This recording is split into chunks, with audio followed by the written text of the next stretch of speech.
Shalom Bapak Ibu Saudara yang terkasih dalam Tuhan. Senang sekali kami sekeluarga kembali menjumpai Anda dalam program kesayangan kita, Amen. Agree with God, move with God, encounter with God now. Mari saya mengajak Anda tidak bosan-bosannya sebelum kita sama-sama untuk belajar kebenaran firman Tuhan. Baiklah kita membuka hati kita dan kita siapkan hati kita. Kita berdoa minta pimpinan daripada Roh Kudus untuk memberikan revelation, memberikan hikmat kepada kita supaya kita semua bisa mengerti akan firman Tuhan pagi hari ini. Mari kita berdoa sama-sama. Bapak, pagi hari ini kami mengucap syukur kembali kami bisa menjumpai setiap umat Tuhan melalui program Amin, menyampaikan sebuah kebenaran, feed our mind with the truth.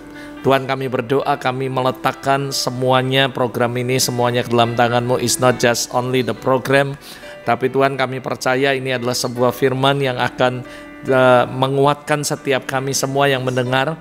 Dan pagi hari ini ajar kami Roh Kudus, kami meletakkan semuanya ke dalam tangan-Mu, biar Engkau yang ambil alih, Engkau yang pimpin semuanya, baik hamba-Mu maupun semua orang yang mendengar. Kami menyerahkan ke dalam tangan-Mu Roh Kudus. Tanpa Engkau nggak ada apa-apanya, dan tidak ada Engkau kami nggak bisa mengerti apapun. Kami berdoa Roh Kudus, pagi hari ini berikan revelation, hikmat kepada setiap hamba-Mu dan juga semua orang yang mendengar, biar kami boleh mengerti akan firman-Mu ya Tuhan. Roh Kudus, bekerjalah. We open our heart this morning for you. Dan kami berdoa Roh Kudus terus berbicara dan menjamah setiap kami. Biar melalui kebenaran ini kami semua boleh dimerdekakan. Kami boleh semua dikuatkan oleh kebenaran firman-Mu ini. Terima kasih, urapi hamba-Mu dengan segala keterbatasan hamba, supaya bisa menyampaikan tepat seperti apa yang Tuhan mau.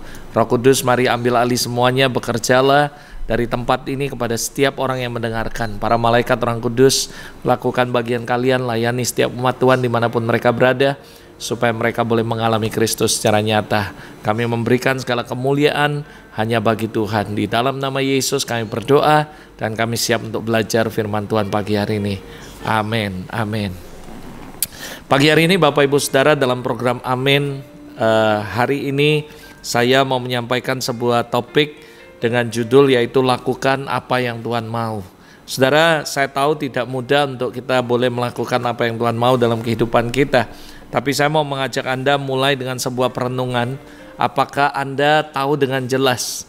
If I ask you, ketika saya bertanya kepada Anda, atau Anda mulai berpikir merenungkan sebuah pernyataan, apakah Anda dan saya tahu dengan jelas, tahu dengan pasti, tahu dengan yakin apa yang Tuhan mau atas kehidupan Anda, baik secara pribadi, keluarga Anda, pekerjaan Anda, studi Anda, termasuk juga pelayanan Anda.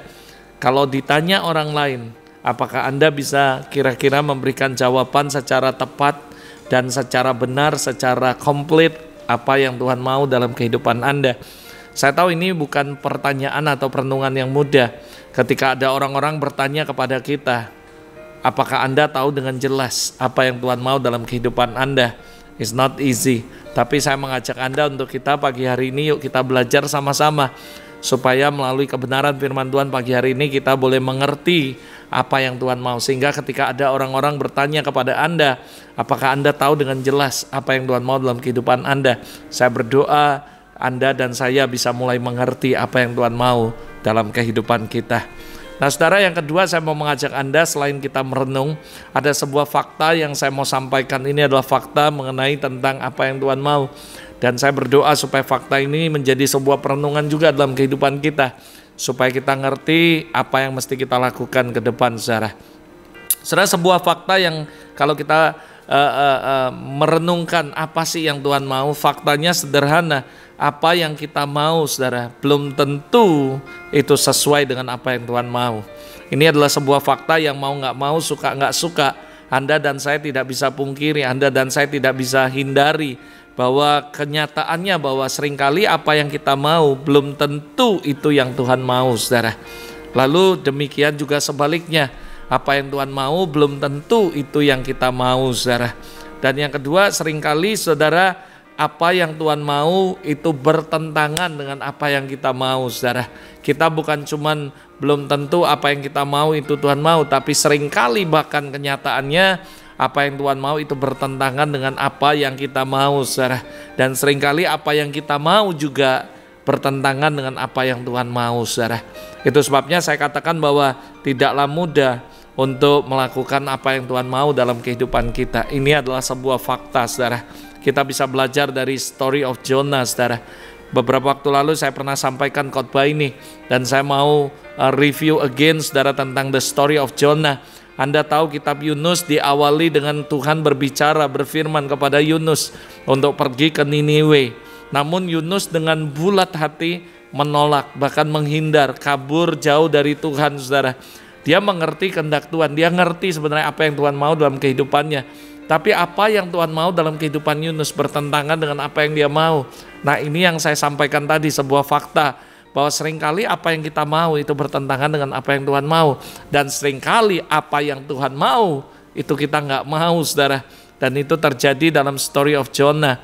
Bagaimana Tuhan berfirman supaya dia pergi ke Niniwe. Tapi dengan jelas, dengan tekad yang bulat, bahkan Yunus pergi dan dia membayar tiket untuk dia berlayar, justru menjauh daripada apa yang Tuhan mau, saudara. Dalam kehidupan kita ini juga sering terjadi.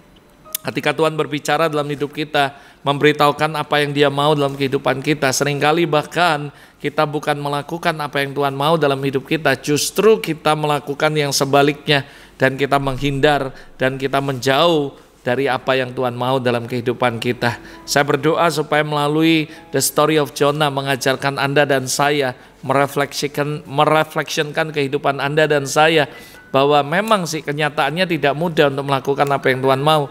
Tapi kita mau belajar supaya kita bisa mengerti apa yang Tuhan mau dalam hidup kita dan melakukan apa yang Tuhan mau dalam kehidupan kita. The question yang saya mau mengajak Anda untuk kita belajar sama-sama this morning melalui program Amin. Bagaimana sih supaya kita bisa mengetahui kehendak Tuhan atau apa yang Tuhan mau dalam kehidupan kita. Tepatnya, saudara, bagaimana supaya Anda dan saya bisa tahu apa yang Tuhan mau dalam kehidupan Anda. Saya percaya berapa banyak Anda yang kepingin benar-benar tahu dengan sungguh-sungguh bahwa apa sih yang Tuhan mau dalam kehidupan saya. Saya seringkali menerima banyak konseling, mereka berkata, Pastor Robert, apa sih yang kira-kira Roh Kudus mau untuk aku lakukan? Apa sih yang sebenarnya Tuhan mau dalam kehidupan saya? Itu adalah sebuah pertanyaan yang klasik, pertanyaan yang sangat banyak kita jumpai dalam kehidupan pelayanan. Ada begitu banyak orang bertanya, apa sih yang Tuhan mau? Mungkin Anda hari ini mendengarkan program Amin, Anda pun bertanya seperti itu. Kira-kira apa sih yang Tuhan mau dalam kehidupan saya? Yuk kita hari ini belajar bersama-sama bagaimana caranya supaya kita tahu, mengetahui dengan jelas apa sih yang Tuhan mau dalam kehidupan kita, saudara. Nah, saudara, saya mau membuat saya mau sampaikan sebuah ilustrasi tentang ordering the food. Nah, saudara, ketika Anda pergi ke restoran, Anda mungkin pernah, saudara, saya nggak tahu apakah Anda pernah mengalami ini, tapi ini ilustrasi mengajarkan kita bahwa bagaimana supaya kita bisa mengerti kehendak Tuhan, mengerti apa yang Tuhan mau dalam kehidupan kita, tidaklah mudah, saudara. Nah, saudara, ibarat kita mau memesan makanan di sebuah restoran. Bayangkan kalau Anda masuk ke sebuah restoran yang mahal, yang bagus, yang begitu luar biasa, and then tiba-tiba Anda duduk di meja, lalu waitersnya datang, lalu waitersnya memberikan sebuah menu dalam menu untuk Anda pesan makanan. Lalu singkat cerita Anda mulai memesan makanan yang Anda mau, apa yang Anda suka.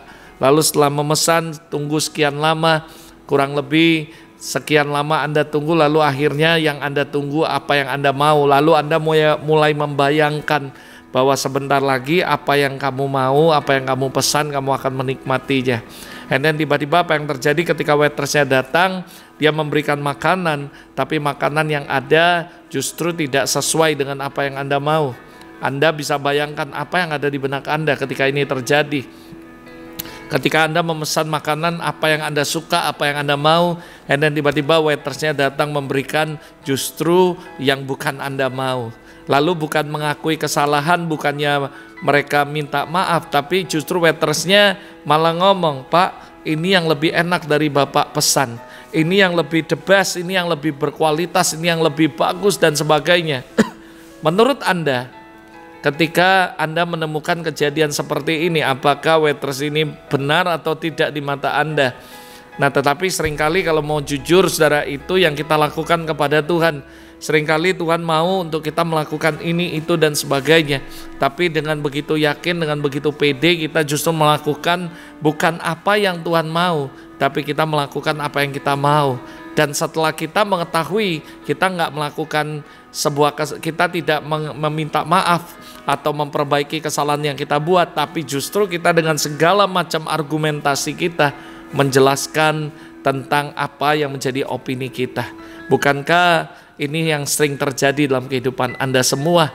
Dan termasuk saya juga, saudara, ketika Tuhan mau dalam kehidupan saya untuk melakukan ini, seringkali kita nggak sadar, kita bukan melakukan apa yang Tuhan mau, justru kita melakukan apa yang kita mau. Dan tanpa berdosa, tanpa merasa bersalah, kita malah membuat sebuah argumen dengan Tuhan, saudara. Itu sebabnya pagi hari ini saya berdoa, saudara, melalui apa yang saya bagikan, supaya kita bukan menjadi seorang pelayan yang seperti ini, tapi kita benar-benar mengerti apa yang Tuhan mau dalam kehidupan kita.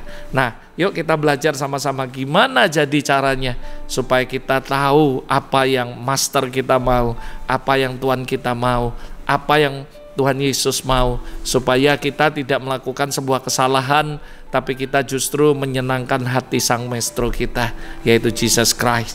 Yang pertama, of course, saudara, kita butuh revelation. Katakan sama-sama revelation. Saudara, revelation, pewahyuan, come from deep relation. Saudara nggak akan bisa mengerti apa yang Tuhan mau kalau kamu nggak dikasih tahu, disampaikan sama Tuhan. Saudara, dalam the journey of life, in my family, in my life, saya selalu belajar untuk terus-menerus mendengarkan Tuhan. Kami sekeluarga bersyukur, bahkan masa-masa pandemik ini 1 tahun 8 bulan kurang lebih, kami cuma minta Tuhan satu, Engkau terus bicara dalam hidup kami, tuntun kami. We cannot live without you. Saya berdoa supaya Anda dan saya setiap hari benar-benar membutuhkan revelation. Saya percaya one revelation from the Lord can change our life forever. Saya percaya satu pewahyuan dari Tuhan akan mengubah seluruh kehidupan Anda. Saudara, ini yang kita butuhkan. Tapi saudara percayalah, revelation come from the Father. Revelation itu datang dari Bapa Sorgawi, diberikan kepada kita. Itu sebabnya ketika Petrus ditanya, Petrus, menurut kamu siapakah aku? Lalu Petrus menjawab, engkau adalah anak Allah yang hidup. Saudara, Petrus menjawab, memberitahukan tentang identity of Jesus Christ. Lalu Yesus berkata, berbahagialah engkau Simon, karena bukan manusia yang mengatakannya, melainkan Bapakku yang di sorga. Saudara, seringkali kita akan mengerti apa yang menjadi isi hati Tuhan only from revelation from heaven. Kita membutuhkan sekali revelation. Tapi sekali lagi saudara, revelation only come in our life, dalam kehidupan Anda, melalui close atau deep relation. Kalau kita nggak punya hubungan, maka kita nggak akan bisa mendengarkan revelation dari sorga. Kita kalau nggak punya deep relation, kita nggak akan bisa dapatkan revelation. Caranya gimana saudara dapatkan revelation? Mintalah, ketoklah, dan carilah. Lakukan dengan konsisten, dan bukan hanya sekali, seperti kembang api yang terlihat dahsyat dari awal, dan habis itu hilang. Saudara, kehidupan kita bukan seperti kembang api yang begitu meledak-ledak, lalu begitu indahnya, lalu hanya sekejap lalu hilang. Tapi kita harus menjadi orang yang konsisten. Dalam mencari Tuhan bukan cuma cari sebentar, mengetok juga bukan sebentar, tapi dilakukan terus-menerus sampai Anda mendapatkan revelation. Revelation atas apa yang Tuhan mau dalam hidup kita, kita nggak bisa dapat dengan mudah segitu aja, saudara. Tapi bagaimana caranya? Yang pertama kita harus berdoa, dan berdoa. Terus cari Tuhan. Matius 7 ayat 7-8 mengajarkan kita bagaimana kita meminta, mencari, mengetok, maka kita semuanya akan didapatkan. Revelation adalah milik orang-orang yang benar-benar sungguh-sungguh mencari dengan konsisten. Revelation adalah milik orang-orang yang benar-benar mengetok supaya diberikan revelation. Revelation adalah milik orang-orang yang benar-benar meminta sungguh-sungguh kepada Allah, dan Tuhan akan berikan revelation. Kalau saudara baca dalam beberapa versi terjemahan lain dalam Amplified Bible, dikatakan, saya menemukan sebuah kata yang dahsyat sekali, dikatakan keep on asking, keep on seeking, and keep on knocking.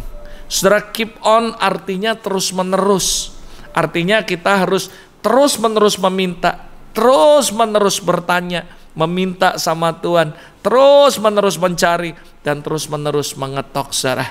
Dan saudara, sekali lagi saudara, kita bukan cuman sekali Tuhan bicaralah, kasih aku revelation, lalu kita nggak dapat, lalu kita stop, saudara.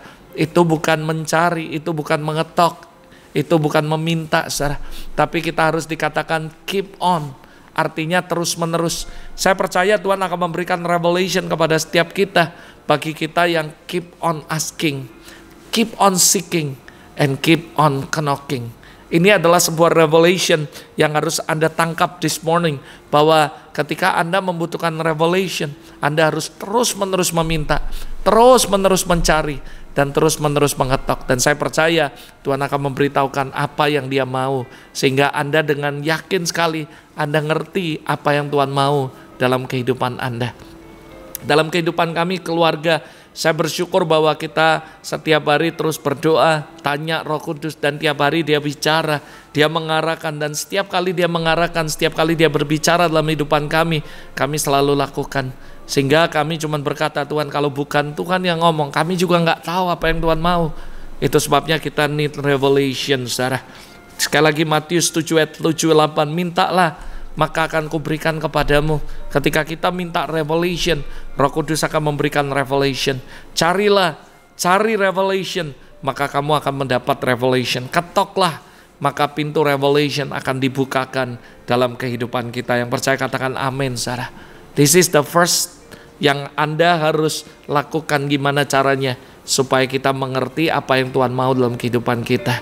Anda nggak akan tahu apa yang Tuhan mau kecuali Dia memberitahukannya kepada Anda melalui revelation, saudara.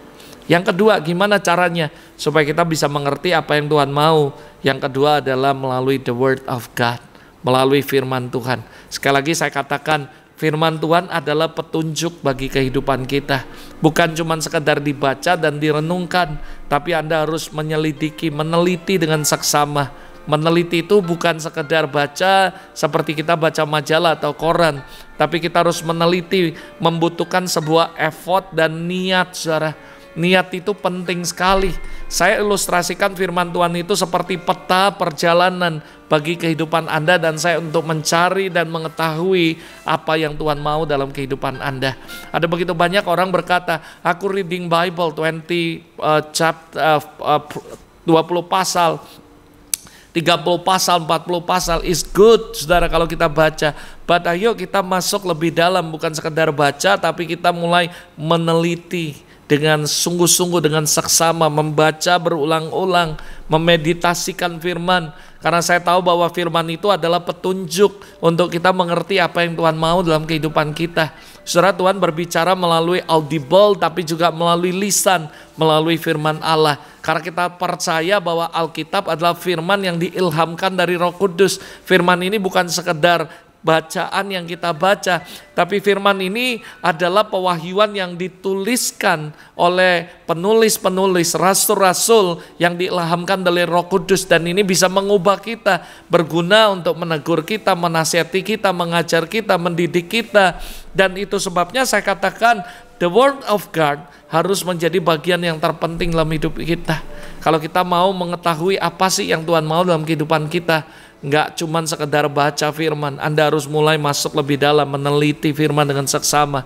Seperti orang ketika mendapat sebuah peta, harta karun atau apapun itu, lalu dia nggak bisa cuman baca, dia meneliti dengan seksama sampai akhirnya dia menemukan sebuah rahasia. Harusnya ketika anak-anak Tuhan membaca firman Allah, bukan sekedar baca, tapi kita meneliti dengan seksama sampai kita mendapatkannya sesuatu dan kita mengerti apa yang Tuhan mau dalam kehidupan kita. Ezra, dalam Ezra pasal yang ke-7, dia bertekad, saudara. Bukan cuma niat, tapi dia niatan dan tekad yang kuat. Bukan sekedar kerinduan untuk baca, tapi saudara, dia bertekad. Bertekad apa? Membaca, merenungkan firman, meneliti firman. Ayat ini dikatakan Ezra 7, Ezra bertekad meneliti firman Allah, melakukannya dan mengajarkannya. Saudara harus menjadikan the word of God sebagai sebuah hal yang gak bisa lepas dari kehidupan Anda every single day in your life. Dari kecil saya melatih anak saya JJ, saya berkata, no Bible, no breakfast. Saudara, ini menjadi sebuah habit dalam keluarga kami, bahwa every single day in our life, kami harus hidup dengan firman. dan kami harus setiap hari, every single day, baca Alkitab. Baca Alkitab merupakan sesuatu yang tidak bisa ditoleransi, tidak bisa lagi dilupakan. Saudara, saya masih ingat waktu awal-awal dia belajar baca firman sering bolong, tapi bersyukur sampai hari ini 13 tahun umurnya, 13 tahun lebih, saudara. Dia every single day reading the Bible, sama seperti saya, istri saya, mama saya, semuanya kami sekeluarga, always every single day the word of God adalah peta perjalanan kehidupan kami, supaya kami bisa menemukan apa yang Tuhan mau dalam kehidupan kami, saudara. Mazmur 119 ayat 105, sebuah ayat yang sangat terkenal, dikatakan firman-Mu adalah pelita bagi kakiku dan terang bagi jalanku. Kita semua tahu bahwa firman Allah adalah terang bagi jalan kita. But why kita nggak mau sungguh-sungguh membaca firman? Kenapa kita nggak mau hidup dengan firman Allah every single day? Jangan heran kalau kehidupan kita, perjalanan kita menghadapi kegelapan karena tidak ada firman dalam perjalanan kita. Tapi saya percaya kalau engkau berjalan bersama firman every single day in your life, maka jalan yang di depanmu selalu terang, karena bukan karena kamu, tapi karena firman Allah adalah terang, sehingga menerangi perjalanan Anda, sehingga Anda nggak akan jalan dalam lembah kelam. Ayo hari ini I challenge you, setiap Anda yang mendengarkan program Amin pagi hari ini, yuk sama-sama saya menantang Anda, I challenge you, encourage you untuk menjadikan firman Allah sebagai sesuatu yang nggak bisa lepas dari kehidupan Anda setiap harinya. Dan ya, percaya kalau Anda lakukan ini, maka jalan di depan, maka kamu akan mengalami hal yang ajaib bersama-sama dengan Tuhan. Yang ketiga, gimana caranya supaya kita bisa mengerti apa yang Tuhan mau? Yang pertama melalui revelation, yang kedua pasti yang namanya melalui firman Allah, the word of God. Dan yang ketiga adalah Holy Spirit. Saya percaya peran Roh Kudus sangat penting, sangat menentukan untuk Anda dan saya bisa mengerti apa yang Tuhan mau. Roh Kudus dikatakan sebagai penolong, juga menolong kita untuk mengerti apa yang Tuhan mau. Bukan cuma sebagai penghibur, tapi dia juga akan mengajarkan kita segala sesuatu, termasuk mengajarkan kita supaya kita bisa mengerti apa yang Tuhan mau dalam kehidupan kita. Yohanes 14 ayat 26, tetapi penghibur yaitu Roh Kudus yang akan diutus oleh Bapa dalam namaku, dialah yang akan mengajarkan segala sesuatu, termasuk mengajarkan Anda dan saya untuk kita bisa mengerti apa yang Tuhan mau dalam kehidupan kita, saudara. Yuk sama-sama supaya kita belajar untuk mengerti apa yang Tuhan mau, saudara. Dari sebuah story of Paul, saudara. Bagaimana kita belajar dari Apostle Paul dalam Kisah Rasul 21 ayat 10 sampai 11. Setelah beberapa hari kami tinggal di situ, datanglah dari Yudea seorang nabi bernama Agabus. Ia datang pada kami, lalu ia mengambil ikat pinggang Paulus. Sambil mengikat kaki dan tangannya sendiri, ia berkata, demikianlah kata Roh Kudus. Perhatikan baik-baik, saya garis bawahi kata demikianlah kata Roh Kudus. Beginilah orang yang mempunyai ikat pinggang ini akan diikat oleh orang-orang Yahudi di Yerusalem dan diserahkan ke dalam tangan bangsa-bangsa. Bahkan Roh Kudus memberitahukan apa yang Tuhan mau, bahwa Paulus harus menderita oleh karena nama Yesus, bersaksi oleh karena nama Yesus. Saya tahu Anda baca story-nya, lalu murid-murid menahan Paulus untuk tidak pergi. Lalu Paulus menangis dan dia berkata, jangankan untuk diikat, bahkan aku rela untuk mati oleh karena nama Yesus. Kenapa? Karena Rasul Paulus belajar dan dia mengerti, dan dia tahu Roh Kudus mengajarkan dia, memberitahukan dia apa yang Tuhan mau dalam kehidupannya. Sekalipun dari cerita ini Anda akan tahu bahwa yang pertama kita bisa pelajari bahwa Roh Kudus mengajarkan, memberitahukan apa yang Tuhan mau. Dan kita juga bisa belajar dari kesimpulan kita baca Apostle Paul ini, saudara, kisah dari Rasul Paulus. Anda akan setuju bahwa apa yang kita mau belum tentu apa yang Tuhan mau. Dan apa yang Tuhan mau seringkali belum tentu itu yang manusia mau. Tuhan Roh Kudus berbicara melalui seorang yang bernama Nabi Agabus, memberitahukan apa yang akan terjadi dengan Paulus. Murid-murid gak suka, murid-murid gak mau karena mereka mencintai Paulus. Mereka gak mau supaya Paulus tidak mengalami semua penganiayaan.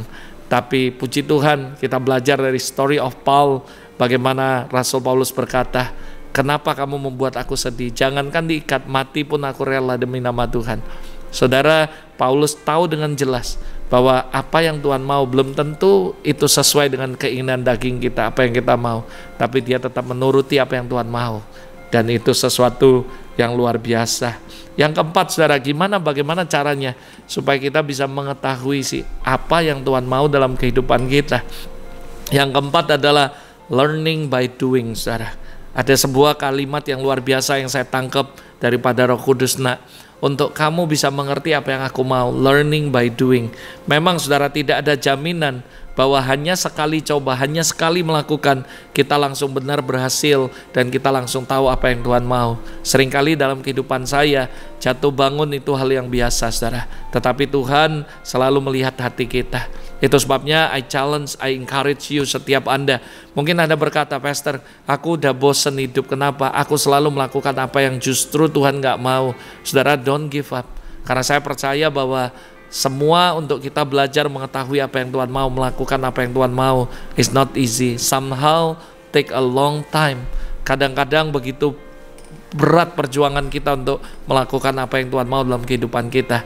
But saya percaya Tuhan menyelidiki hati yang terdalam dari kehidupan Anda dan saya. Bukan berarti saya ngomong ini lalu kita, pokoknya kita berbuat aja, melakukan yang salah gak apa-apa, nanti bertobat. Nggak seperti itu. Kita nggak boleh bermain-main dengan kasih karunia. Tapi sekali lagi, Tuhan tahu hatimu yang terdalam. Tuhan tahu apakah Anda sengaja melakukannya dengan sebuah perencanaan, ataukah Anda benar-benar Anda sudah berusaha untuk melakukan, tapi Anda gagal lagi. Don't give up. Paulus berkata, seringkali apa yang aku pikirkan nggak sama seperti apa yang aku lakukan. Dan itulah manusia. Kita hidup, saudara, ada manusia lama, manusia baru yang tiap hari kita harus terus berjuang untuk mengalahkan manusia lama kita. Tapi yang saya tahu cuma satu, untuk Anda mengerti dan melakukan apa yang Tuhan mau, take a time. Itu sebabnya Roh Kudus berkata, learning and doing, by doing.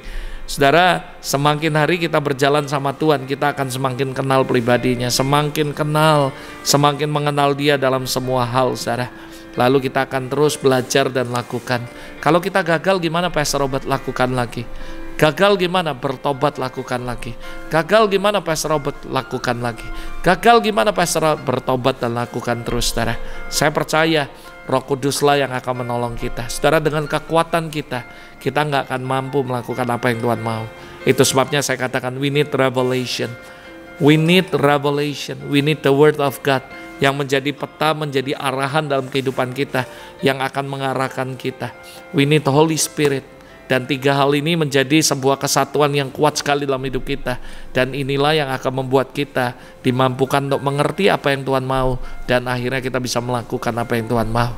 Dan waktu Anda melakukannya, satu kata, learning and doing. Jangan pernah menyerah. Lakukan terus, lakukan terus. Bahkan Salomo dengan segala hikmatnya, dengan segala kehebatannya, kehikmatannya, dan segala kemegahannya, dia berkata, saudara, bahwa dia nggak ngerti banyak hal. Banyak hal di dunia ini kadang-kadang mereka nggak ngerti.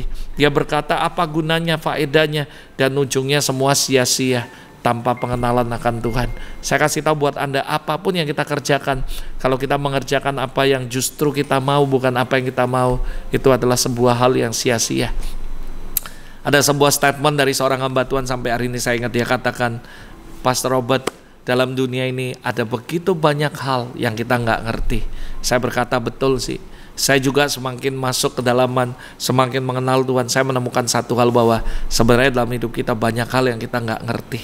Itu sebabnya kita harus depend on the Holy Spirit. Kita harus bergantung sepenuhnya sama Roh Kudus. Kita harus bergantung sepenuhnya sama Tuhan. Dan saya percaya kalau kita bergantung sama Tuhan, maka kita akan mengerti apa yang Tuhan mau. Kita akan mengerti apa yang Dia mau, dan kita akan melakukan apa yang Tuhan mau. Saya selalu ngomong dalam beberapa minggu terakhir ini, hampir kurang lebih sebulan, saya selalu ngomong setiap momen khotbah, saya selalu berkata, apalagi di masa-masa gini, kita harus living in the Spirit, tinggal di dalam Roh Kudus, dan terus berjalan bersama Roh Kudus. Karena itulah yang akan memampukan kita. Karena hanya itulah yang bisa melakukan, dan hanya itulah yang akan membuat kita mampu melakukan apa yang Tuhan mau dalam kehidupan kita. Sebagai penutup, saya mau mengajak Anda untuk respon kita. Lalu apa yang menjadi respon kita? Saya cuma mau bagikan secara singkat, ada beberapa poin yang penting, lalu habis itu saya akan tutup. Yang pertama, kalau kamu, apa sih respon kita setelah kita mengerti nih, setelah kita merenung, setelah kita mengerti bahwa apa yang Tuhan mau seringkali itu bertentangan dengan apa yang kita mau. Lalu kita juga belajar bagaimana kita bisa mengerti dan melakukan apa yang Tuhan mau. Lalu apa yang respon kita, apa yang harus kita lakukan? Saudara, kalau Anda sudah tahu itu, yang pertama lakukan dengan dasar kasih. Doing, ya lakukan saudara with love, dengan kasih saudara. Maksudnya apa Pastor Robert? Maksudnya gini, ketika Anda mulai ngerti nih apa yang Tuhan mau, lakukan itu bukan karena takut dihukum oleh Tuhan. Lakukan itu bukan karena dasarnya Anda mau cari popularitas dan semuanya. Lakukan karena kasih, because of love. Doing because of love. Lakukan karena cintamu kepada Tuhan Yesus. Lakukan dengan kasih, karena saya percaya kasih adalah sebuah dasar untuk kita melakukan apapun, termasuk pengorbanan. Ketika seseorang mau melakukan sebuah pengorbanan untuk orang yang dikasihinya, dia pasti akan lakukan apa saja yang dia mau. Kalau kita mengasihi Tuhan, basically kita pasti akan lakukan apa yang dia mau. Yang kedua, lakukan dengan kerelaan. Setelah kita mengerti apa yang Tuhan mau, bukan cuma dasarnya kasih, tapi kita lakukan dengan kerelaan. Artinya tidak ada komplain, tidak ada sungut-sungut. Paulus ketika dia diberitahu oleh Nabi Agabus bahwa dia akan diikat dan dia harus pergi dan dia harus diikat, dia tidak melakukannya dengan sungut-sungut, dengan ketakutan, dengan komplain, tapi dengan kerelaan dia berkata, bukan cuma untuk diikat, bahkan untuk mati bagi nama Yesus. Saudara, ketika Tuhan memberitahukan apa yang dia mau, lakukan dengan kerelaan, bukan dengan paksaan, bukan dengan sungut-sungut, tapi lakukan karena kita kerelaan akan Tuhan. Yang ketiga adalah lakukan untuk kemuliaannya. Ketika kita mengetahui nih, oke, aku udah tahu nih apa yang Tuhan mau dalam kehidupanku, lakukan untuk kemuliaannya, bukan untuk kita, bukan untuk motivasi yang lain, tapi kita melakukan karena untuk kemuliaan Tuhan. Yang keempat, lalu saya akan tutup, lalu saya akan berdoa untuk Anda semua. Lakukan dengan setia. Doing dengan faithfulness, dengan setia. Saudara, ini yang harus Anda lakukan. Jadi lakukan dengan kasih, lakukan dengan kerelaan, lakukan untuk kemuliaannya, dan lakukanlah dengan setia, saudara. Saya percaya kalau Anda lakukan ini semua, maka saya percaya hidupmu akan melakukan apa yang Tuhan mau. Sekali lagi, this is the word yang Roh Kudus taruh di hati saya. Lakukan apa yang Tuhan mau. Saudara, it's not easy, kita sudah belajar. Tapi yuk kita sama-sama berdoa supaya Roh Kudus memampukan kita untuk melakukan apa yang Tuhan mau. Bapa Surgawi, hamba-Mu sudah selesai, tapi aku berdoa biar Roh Kudus Kau terus berbicara, beri kami pewahyuan. Roh Kudus berbicara melalui firman yang kami baca, yang kami teliti, supaya kami mengerti, menemukan peta perjalanan kehidupan kami. Kami menemukan arah apa yang harus kami lakukan. Dan Roh Kudus bantu kami, tolong kami, ajar kami segala sesuatu, termasuk mengajar kami untuk mengerti, mengenal dengan jelas apa yang Tuhan mau dalam kehidupan kami. Dan waktu kami melakukan learning by doing, kami tahu ada kalanya kami gagal, ada kalanya kami salah. Tapi Tuhan, Roh Kudus, kami mohon biar Kau terus mengarahkan, menuntun kami sampai kami benar-benar mengerti. Dan ketika kami mengerti, kami bisa melakukan dengan kasih. Kami melakukannya because of love. Kami melakukannya Tuhan karena cinta kami kepada Engkau. Kami melakukannya dengan kerelaan tanpa sungut-sungut, dan kami melakukannya Tuhan dengan segenap hati kami. Kami melakukannya untuk kemuliaan nama-Mu Tuhan, dan kami lakukan dengan setia sampai kami benar-benar kedapatan menjadi orang yang melakukan apa yang Tuhan mau. Bless your people, Lord. Aku berkati setiap umat-Mu dimanapun mereka berada, dan biar firman ini jadi nyata dalam hidup mereka. I bless them in the name of Jesus. Be blessed, dan terima kasih untuk semuanya. I speak life, healing, breakthrough, and restoration to all of them in Jesus' name. Amen. Amin, puji Tuhan. Sekali lagi saudara, yuk sekalipun kita tahu apa yang Tuhan mau enggaklah mudah untuk dilakukan, tapi saya mengajak Anda lakukan dengan cinta, lakukan dengan sungguh-sungguh karena cintamu sama Tuhan, dan lakukan dengan segala kesetiaan, lakukan dengan kerelaan, lakukan untuk kemuliaan nama Tuhan. God bless you and see you next week dalam program Amin berikutnya.